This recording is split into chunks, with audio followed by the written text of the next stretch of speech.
So a lot of people wonder why it is we throw away trash with what appears to be natural organic material. For one, there are millions of little tiny pieces of plastic and styrofoam caught up in all these debris piles. It would be just about impossible to separate all that by hand.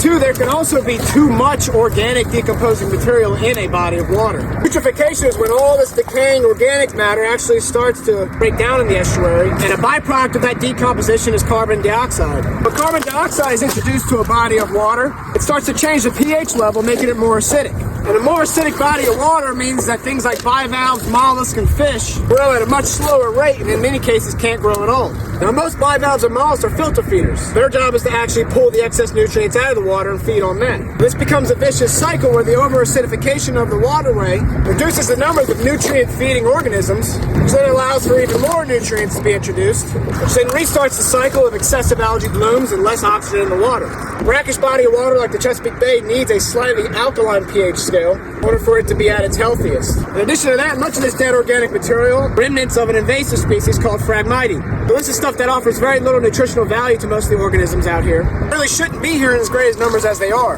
In fact, I'd say one of the probably biggest benefits we find these things do for us seem to be great capturers of these smaller pieces of styrofoam and plastics. So having the ability to just throw it out as a pile versus trying to pick these out by hand allows us to get a lot more trash out of the water.